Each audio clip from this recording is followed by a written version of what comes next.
Gigi, very disciplined, very obedient.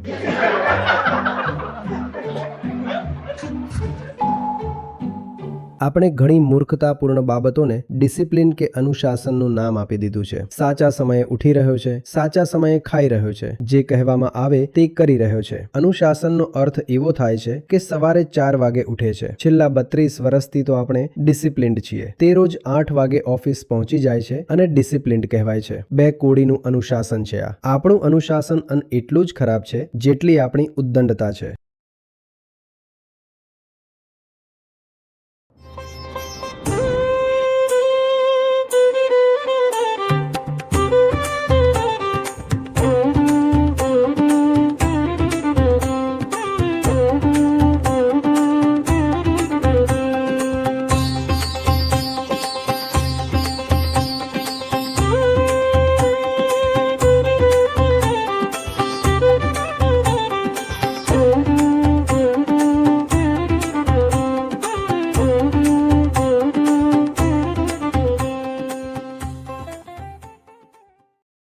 પ્રણામ આચાર્યજી.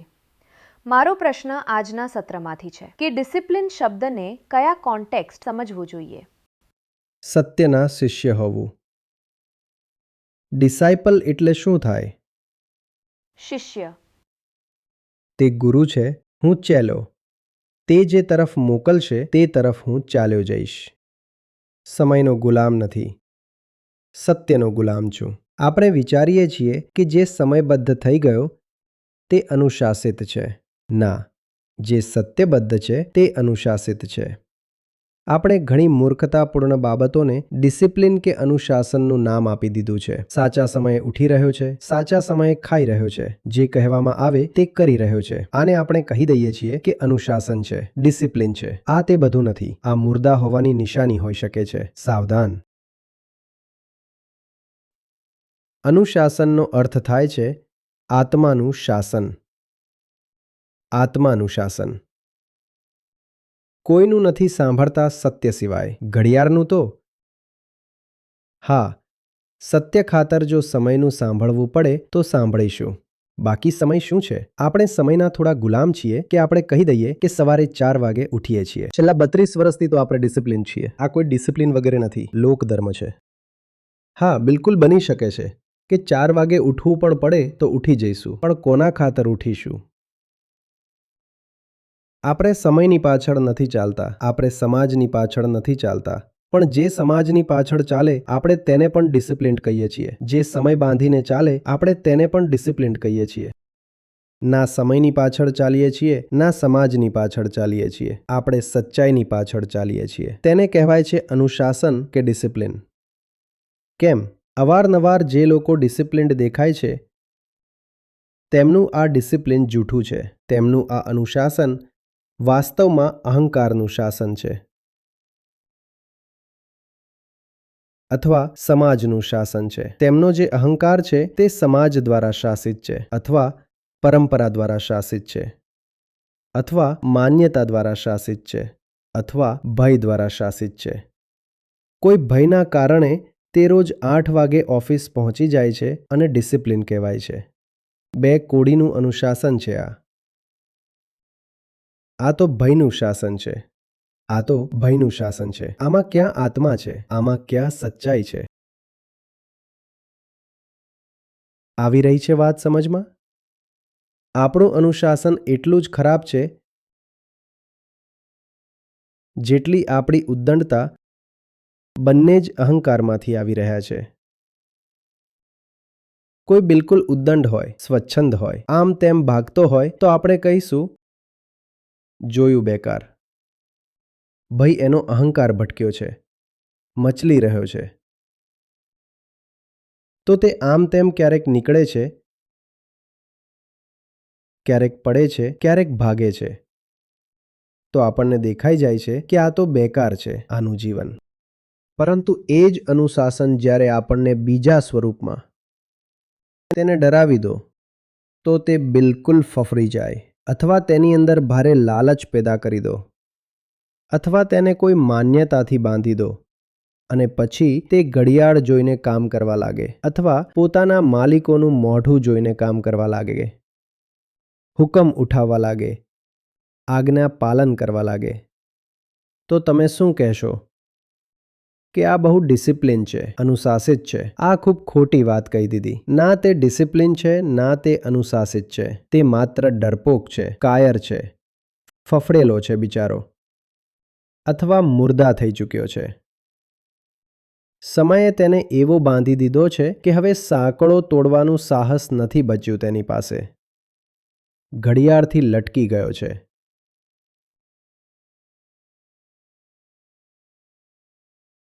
આવી જાય છે આકા લોકો તેમની સામે. જી વેરી ડિસિપ્લિન, વેરી ઓબિડિયન્ટ.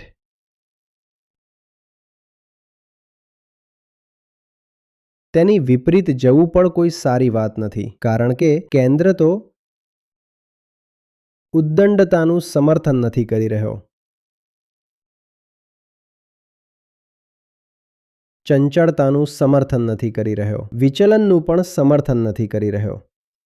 કેન્દ્ર સમજાવી રહ્યો છું. અહંકારના કેન્દ્રથી તમે ખૂબ અનુશાસિત થઈને પણ ચાલી રહ્યા છો તો તે અનુશાસન છે જ નહીં, તે કંઈક બીજું છે.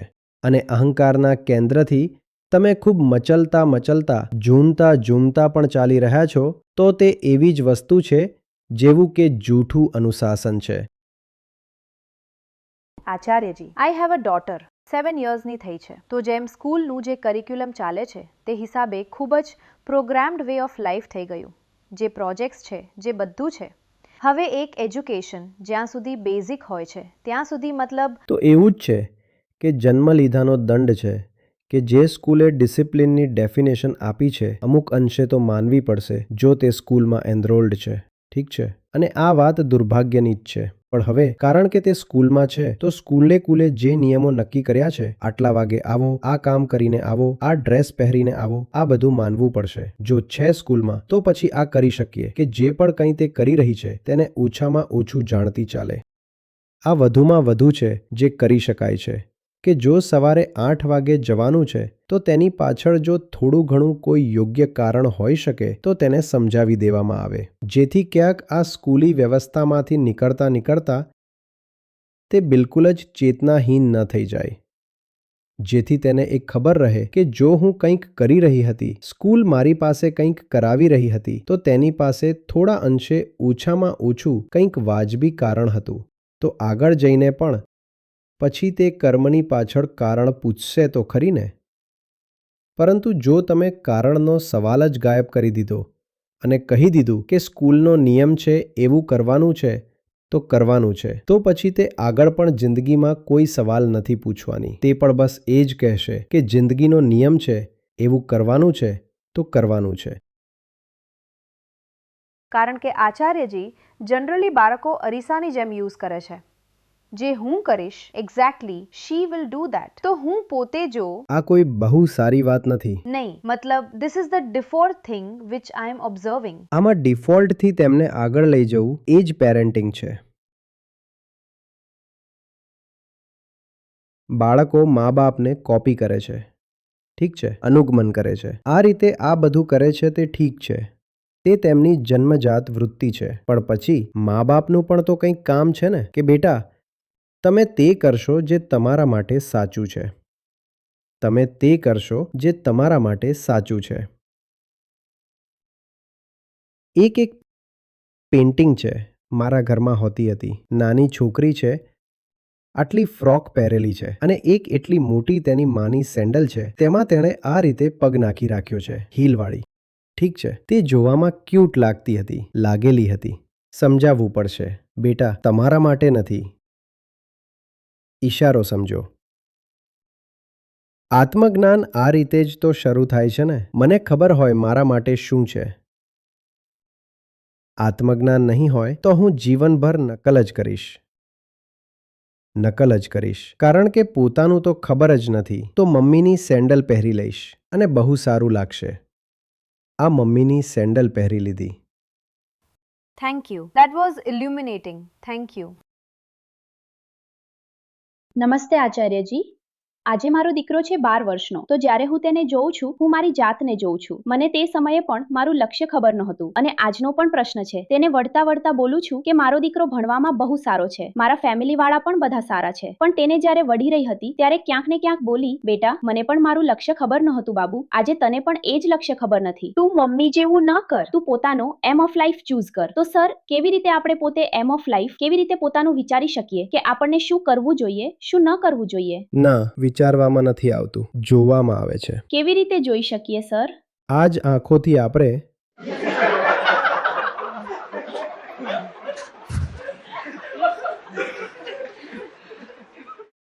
સર, આ મારું પહેલું સેશન છે અને પહેલી વાર જ આપને જોઈ રહી છું. ના આપનું? હમણાં તમે અહીંથી બહાર નીકળશો તો રસ્તા પર ગંદકી દેખાશે. તે ગંદકી છે તો તેને ખાવા માટે કૂતરા દેખાશે. છે ને? ગંદકી એટલા માટે છે કારણ કે લોકો ગરીબ છે. ગંદકી એટલા માટે પણ છે કારણ કે સરકારમાં ભ્રષ્ટાચાર છે. હે ને? દેખાઈ રહ્યું છે ને? આંખોથી જ દેખાઈ રહ્યું છે ને? જીવનનું કંઈક લક્ષ્ય ખબર પડી રહ્યું છે. ત્યાં નથી જવાનું. ગંદકી હટાવી દો. તો હું કેમ આવ્યો છું અહીં? જ્યાં ગંદકી છે ત્યાં નથી જવાનું. તો હું અહીં કેમ આવ્યો છું? હા, આપ અમારી ટોપલીને ખાલી કરવા આવ્યા છો સર. તો તમારે પણ એ જ કરવાનું છે. આ જ આંખોથી દેખાય છે ને? તે કૂતરાઓ ફરી રહ્યા છે. હવે આ કોન્ક્રીટની ઇમારતો, ડામરનો રસ્તો,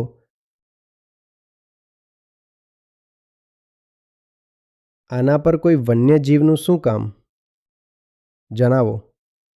તેનું દુઃખ સમજી રહ્યા છો? તમે અહીં જે કંઈ બનાવ્યું બધું પોતાના માટે બનાવ્યું છે. જંગલમાં તો જે કંઈ હોય છે તે જાનવરો માટે હોય છે. અહીં જે કંઈ છે તે તમારા હિસાબે છે. અને તેમાં જીવવું કોને પડી રહ્યું છે બિચારા? કૂતરાઓને. આંખથી આપણે જોઈ નથી શકતા શું? નથી જોઈ શકતા શું? અને કૂતરાઓ છે કારણ કે ગંદકી છે. ગંદકી છે કારણ કે આપણે કહીએ છીએ મારું ઘર સાફ રહે, બહાર જઈને ફેંકી દો. ફેંકી દો એને. ગાય ખાઈ જશે, કૂતરો ખાશે, આ જ બધું થશે. તો આ બધું આંખોથી જ દેખાય છે ને? તો અહીંથી જ ખબર પડશે કે જિંદગીમાં કેટલીક વસ્તુઓ છે જે કરવા લાયક છે અને બહુ જરૂરી છે.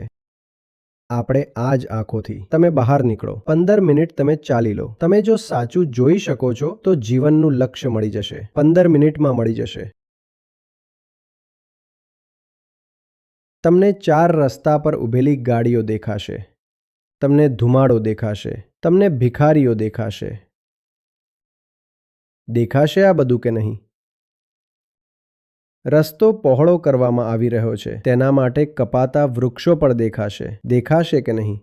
જુઓ, આ જ આંખોથી મળશે જીવનનું લક્ષ્ય. અને તમને કોઈ બિલકુલ અમીર જાદો દેખાઈ શકે છે. તે ફરારી લઈને ફરી રહ્યો છે. કલકત્તામાં પણ આ ચાલી રહ્યું છે.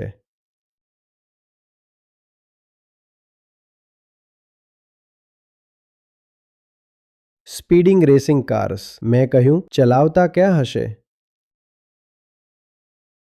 1 સીટર, 2 સીટર. અવાજ બસ તેમાંથી બહુ થઈ રહ્યો છે. ઠીક. અને વળી ત્યાં પેલી તરફ બાળકો જઈ રહ્યા છે. જેનું દેખાઈ રહ્યું છે કુપોષિત છે. શું સ્કૂલથી પાછા ફરી રહ્યા છે? યુનિફોર્મ ફાટેલો છે. અને આ તરફ એક ફરી રહ્યો છે. શું લઈને? તમે ના પણ જોવા ઈચ્છો તો એટલો અવાજ કરશે કે તમારે જોવું પડે. આ જ કાનોથી સંભળાઈ રહ્યું છે ને? અને આ જ આંખોથી દેખાઈ રહ્યું છે ને? આ રીતે જોવામાં આવે છે. આ બધું જ સામે છે. અહીંથી જ જીવનનું લક્ષ્ય મળવાનું છે. આપણે પસંદ કરી લઈએ છીએ અંધ થવાનું. આપણો જે અંધાપો છે ને, આ કાવતરું છે અહંકારને બચાવવાનું. નહીં તો સ્પષ્ટ દેખાઈ જશે કે મામલો શું છે. આંખો ખોલીને ઘરે જજો આજે. રસ્તા કિનારે કોઈ તળાવ છે તેને જોજો અને પૂછજો. તળાવ છે તો ઇકોસિસ્ટમ હોય છે તે. તો ત્યાં તો હજુ ઘણું બધું હોવું જોઈતું હતું. તે બધું ક્યાં છે? તળાવ છે અને સામાન્ય રીતે જો તળાવ હોય તો ત્યાં ઘણી નાત જાતના પક્ષીઓ પણ હોવા જોઈએ. ના જાણે નાના મોટા જીવોની કેટલી પ્રજાતિઓ હોવી જોઈએ ત્યાં. તે બધું ક્યાં છે? પણ નહીં. જ્યારે કામ ભરેલો હોય આંખમાં તો સત્ય નજર નથી આવતું. તમે બહુ ઝડપથી ધુમાડો ઉડાવતા એ તળાવની બાજુમાંથી નીકળી જાઓ છો. તમારી પાસે ફુરસદ જ નથી ત્યાં રોકાઈને તળાવ સાથે કંઈક વાતો કરવાની. કરો, પૂછજો. તે બતાવશે કે શું ચાલી રહ્યું છે. જીવનનું લક્ષ્ય મળી જશે. મને સાપ મળ્યો એક. હમણાં કાલ પરમ દિવસે બતાવી રહ્યો હતો હું. અને ત્યાંથી હું જ્યારે પણ પસાર થઈ રહ્યો છું તો હું મારી જાતને પૂછી રહ્યો છું તે ગયો ક્યાં હશે. કારણ કે આ તરફ 4 લેનનો રોડ છે અને ત્યાર પછી બસ આટલો પહોળો એક લીલી પટ્ટી હતી. લીલી પટ્ટી જે બનાવે છે ને તેમાં ઘાસ ઉગાડી દે છે, વચ્ચે વચ્ચે વૃક્ષો વાવી દે છે. તે તેમાં ઘૂસ્યો હતો. મેં કહ્યું, આમાં જીવશે કેવી રીતે? તે દેખાઈ રહ્યું છે ને? અથવા તમે આ કરી શકો છો કે સાપ આવ્યો તેના પર ગાડી ચડાવી દો, આગળ વધી જાઓ. કારણ કે ઘરે પહોંચવું છે. કારણ કે ઘરમાં આજે બહુ સરસ માછલી બની છે અને મસ્ત આજે ટીવી જોવું છે અને ત્યાર પછી મોજ કરવી છે. ઊંઘવું પણ તો છે. કોણ જુએ? કોણ જુએ? અંધાપો બહુ મોટી સુરક્ષાની વાત છે. અંધ થઈ જાઓ, કોઈ સમસ્યા જ નથી.